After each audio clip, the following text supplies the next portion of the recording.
चलिए एग्जाम्पल देखते हैं। बीच में साकेत सॉल्यूशन दे रहा था। साकेत कह रहा था सर हम ऐसा कर सकते हैं क्या कि यहां पर टेस्ट का ऑब्जेक्ट बना और टेस्ट का ऑब्जेक्ट बना करके हमने ये टी को रिटर्न कर दिया, यानी बिट पैटर्न रिटर्न कर दिया, राइट। ये टी है, राइटिंग समझ में आ रही है ना, अब तो आदत पड़ गई होगी।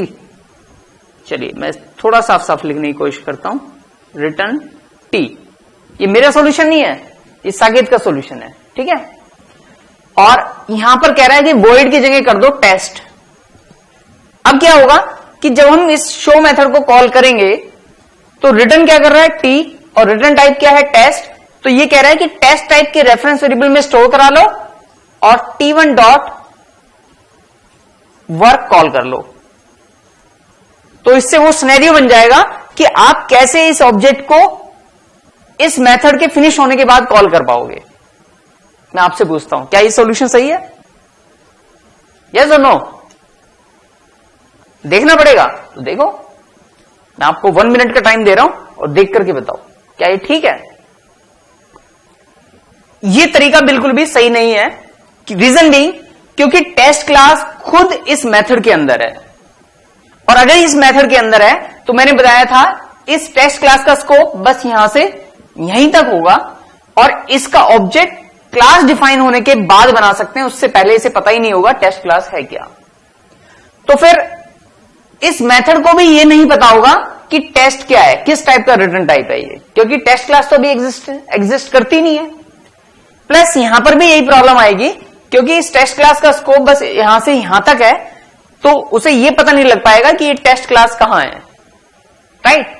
क्योंकि ये मेथड कॉल होगा उसके बाद इसकी एग्जिस्टेंस आएगी, उससे पहले ये एग्जिस्ट करता ही नहीं है। तो ये तो कंपाइलेशन एरर आपको वैसे ही दे देगा, राइट। तो ये इसका सॉल्यूशन नहीं है। इसका सॉल्यूशन देखने के लिए मैंने क्या किया, मैंने एक छोटा सा मॉडिफिकेशन किया और मैंने एक इंटरफेस बनाया, इंटरफेस आई, नाम कुछ भी हो सकता है, मैंने यहां पर इंटरफेस आई दे दिया, राइट। और इसके अंदर मैंने बना दिया एक मेथड वर्क। क्या बना दिया? Public void work. इंटरफेस के सारे मेथड एब्स्ट्रैक्ट होते हैं, इसलिए बॉडी देने की जरूरत नहीं है। इंटरफेस आई पब्लिक वॉइड वर्क, और मैंने क्या किया, ये टेस्ट इंप्लीमेंट्स आई कर दिया, यानी ये क्लास इस इंटरफेस को इंप्लीमेंट करती है। अगर ये क्लास इस इंटरफेस को इंप्लीमेंट करती है तो वर्क मेथड की बॉडी देनी पड़ेगी, और इसने वर्क मेथड की बॉडी दे दी। अब मेरे पास 3 क्लासेस, 2 क्लासेस हैं, class X and class Y, और एक इंटरफेस है, और एक मेरे पास इनर क्लास है। अब मैंने यहां पे टेस्ट की जगह क्या लिख दिया, यहां पे लिख दिया आई, करेक्ट। और मैंने यहां पर टी की जगह लिख दिया आई, यहां पर भी लिख दिया आई, और रिटर्न भी करा दिया मैंने आई। अब इससे होगा क्या देख लेते हैं। इंटरफेस है, इस क्लास ने इंटरफेस को इंप्लीमेंट किया हुआ है, और हमें पता है सुपर क्लास का रेफरेंस वेरिएबल किसी भी चाइल्ड क्लास का ऑब्जेक्ट होल्ड कर सकता है, ये आपने बेसिक जावा ट्रेनिंग में देखा हुआ है। तो इसका मतलब, क्योंकि इंटरफेस भी इसकी इंप्लीमेंटर क्लास है, यानी सॉरी ये टेस्ट आई की इंप्लीमेंटर क्लास है, यानी आई एक तरीके से इसका सुपर हुआ। तो यानी सुपर क्लास या इंटरफेस का रेफरेंस वेरिएबल उसकी इंप्लीमेंटर क्लास का ऑब्जेक्ट होल्ड कर सकता है। आई डॉट वर्क जब आप कॉल करोगे तो पॉलीमॉर्फिकली ये वाला वर्क कॉल होगा, क्योंकि कंपाइलर रेफरेंस के अकॉर्डिंग देखेगा कि वर्क मेथड है या नहीं है, और रेफरेंस के अकॉर्डिंग जब देखेगा तो रेफरेंस किसका है, आई का। आई के अंदर वर्क मेथड अवेलेबल है, कंपाइलर अलाउड कर देगा। जब रन होगा तो ऑब्जेक्ट किसका बनेगा, इस टेस्ट का बनेगा, और इसका ऑब्जेक्ट जब एग्जिस्टेंस में आएगा तो वर्क मेथड जिसका एक्चुअल में ऑब्जेक्ट होगा उसका मेथड कॉल कर देगा। तो इस केस के अकॉर्डिंग ये कंपाइलर इसे अलाउड कर देगा। यहां से रिटर्न आई कर दिया, रिटर्न आई का मतलब है इस ऑब्जेक्ट का बिट पैटर्न रिटर्न होकर के आया कहां पर, T1 में, और T1 के पास यानी ये वाला ऑब्जेक्ट आ चुका है, राइट। एक बार देख लेते हैं। यहां पर T1 की जगह हम क्या लिखेंगे, क्योंकि यहां पर टेस्ट तो पता ही नहीं होगा। ओबी ने रिटर्न किया आई और इसका रिटर्न टाइप था आई, मैंने इसे वेरिएबल में स्टोर करा लिया। आई ले लीजिए या कुछ भी ओबीआई ले लीजिए, ओबीआई, राइट। और यहां पर भी चेंज कर दिया मैंने ओबीआई। क्यों किया, क्योंकि यहां पर रिटर्न टाइप आई था, तो आई टाइप के ही वेरिएबल में मैं स्टोर कराऊंगा रेफरेंस वेरिएबल में, और इसी रेफरेंस वेरिएबल की हेल्प से मैं इसे कॉल करूंगा। अब देख लेते हैं, अगर फिर से मैं क्वेश्चन रिपीट करता हूं, अगर कंपाइलर ने ये अलाउड कर दिया होता कि आप इस बी को एक्सेस करते हैं तो क्या प्रॉब्लम हो सकती थी, राइट। कंपाइलर ये अलाउड नहीं करेगा, यहां पर कंपाइलेशन एरर देगा। मैं सिर्फ ये सिनेरियो लेकर के बता रहा हूं, अगर अलाउड कर दिया होता तो क्या प्रॉब्लम हो सकती थी। यहां पर अब देखते हैं, एक्स का ऑब्जेक्ट बना, एक्स का ऑब्जेक्ट बना, ये स्टैक बनना स्टार्ट हुआ किसका, वाई का, वाई का स्टैक बनना स्टार्ट हुआ। यहां पे एक ओबी रेफरेंस वेरिएबल बना और इसने क्या किया, एक ये स्टैक है, ये हमारी हीप मेमोरी है। एक ऑब्जेक्ट बना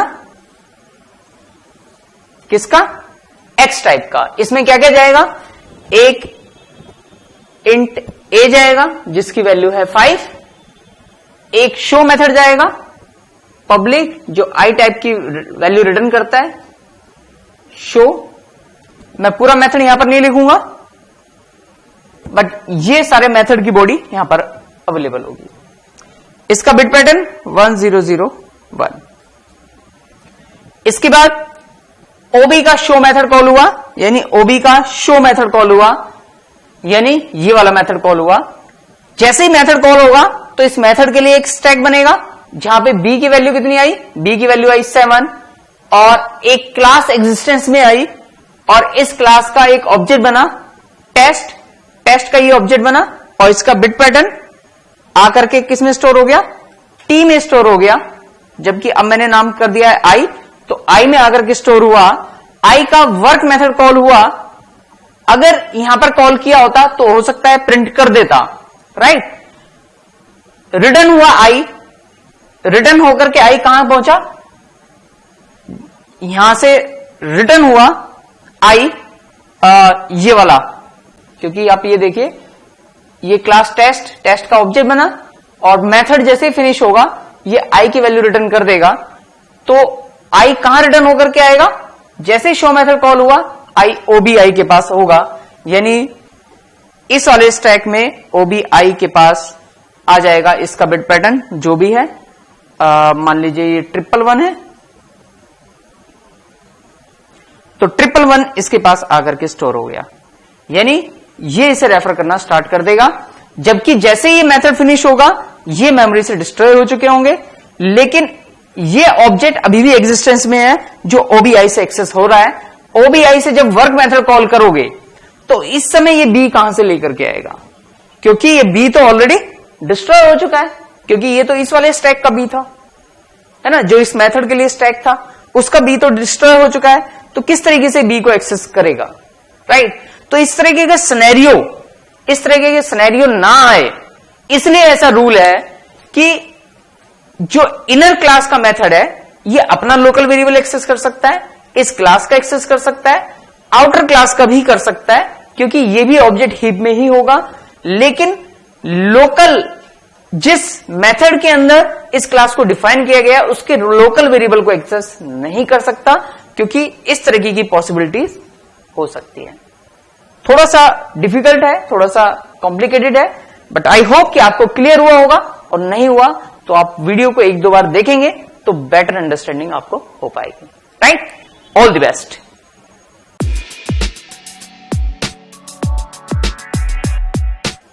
चलिए देख लेते हैं कि इसका फर्क क्या पड़ेगा। यहां पर टेस्ट ने इंप्लीमेंट कर दिया इस इंटरफेस को, राइट। अब इस इंटरफेस को इंप्लीमेंट करने का मतलब यह हुआ कि इस क्लास को इस इंटरफेस के मेथड की बॉडी देनी पड़ेगी, तो इसने वर्क मेथड की बॉडी यहां पर दे दी, राइट।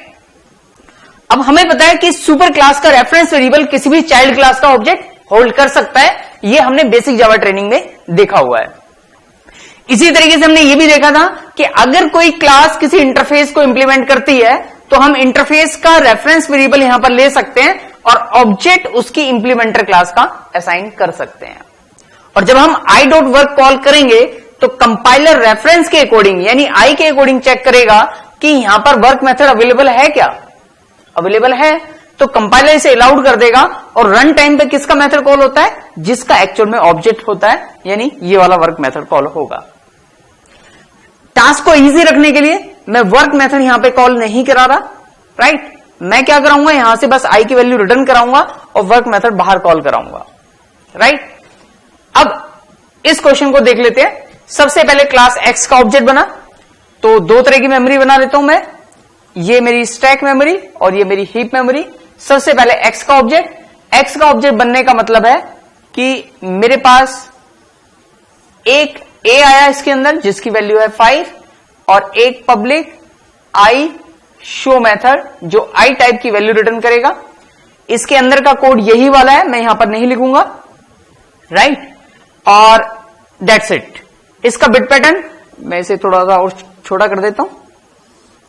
इसका बिट पैटर्न मैंने लिख दिया 111, किसे असाइन हो गया, ये असाइन हो गया ओबी को, 111, करेक्ट। ओबी का शो मेथड अगर आप देखें तो ओबी के शो मेथड का रिटर्न टाइप अब क्या है, आई है। यानी अब मुझे टेस्ट क्लास का तो पता ही नहीं है, यानी मुझे यहां पर क्या लिखना पड़ेगा, आई टाइप के रेफरेंस वेरिएबल में स्टोर कराना पड़ेगा। तो मैंने यहां पर लिख दिया I1, राइट। T1 की जगह I1 में स्टोर करा दिया, करेक्ट।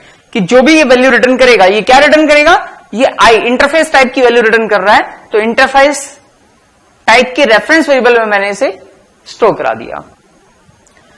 तो शो मेथड कॉल हुआ, नया मेथड है तो हर एक मेथड के लिए हमें पता है कि एक नया स्टैक बनेगा, यानी इसका कॉल स्टैक बनना स्टार्ट हुआ और एक नया स्टैक बनना स्टार्ट हुआ।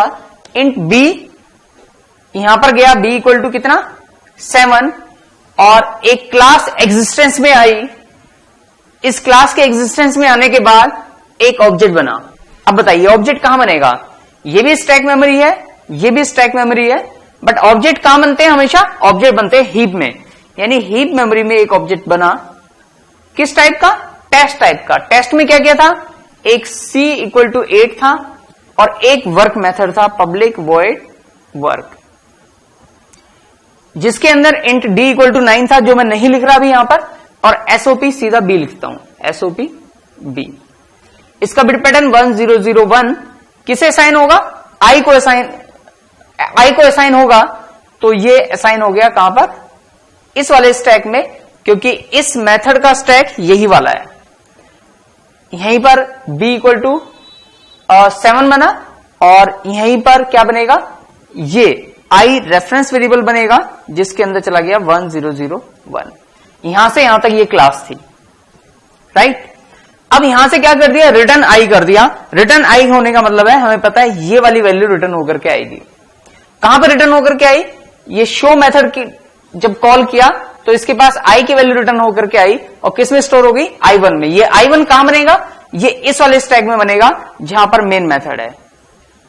तो I1 के पास आ गया क्या, ये बिट पैटर्न 1001, यानी ये भी इसे ही रेफर कर रहा है, राइट। अब जैसे ही यहां से मेथड वैल्यू रिटर्न कर देगा तो इसका मतलब इस स्टैक से कंट्रोल वापस यहां पे आ चुका है और ये मेमोरी से डिस्ट्रॉय हो चुके हैं दोनों के दोनों, करेक्ट। ऐसे ही होता है कि जैसे ही मेथड फिनिश, इसके लोकल वेरिएबल सारे फिनिश हो जाते हैं। तो ये भी लोकल वेरिएबल था, ये भी लोकल वेरिएबल था, ये दोनों मेमोरी से डिस्ट्रॉय हो चुके। हालांकि बिट पैटर्न जाकर के हमारा I1 में स्टोर हो चुका है। जब ये डिस्ट्रॉय हो गए तो इसका मतलब इससे कनेक्शन इसका खत्म हो गया, ये फिनिश हो चुके हैं। अब यहां पर मैंने कॉल कर दिया I1.work, तो I1.work जब कॉल होगा तो इसे b की वैल्यू प्रिंट करनी है, बट b की वैल्यू लाएगा कहां से, क्योंकि b की वैल्यू तो इस स्टैक में थी और ये स्टैक डिस्ट्रॉय हो चुका है मेमोरी से। तो इस तरह की प्रॉब्लम एग्जिस्ट कर सकती है कि ये ऑब्जेक्ट किसी तरीके से बच जाए, बट इसका जो लोकल वेरिएबल है वो मेमोरी से डिस्ट्रॉय हो जाए।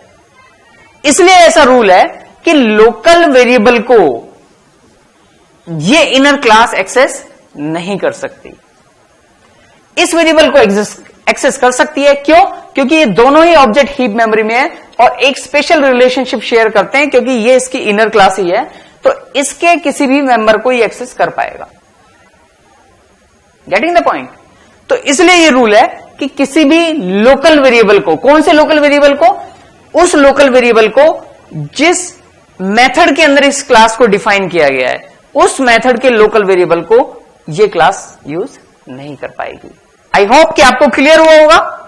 थोड़ा सा डिफिकल्ट है, बट अगर आप एक बार और देखेंगे तो शायद आपको पहले से ज्यादा बेटर क्लियर हो पाएगा। राइट? All the best.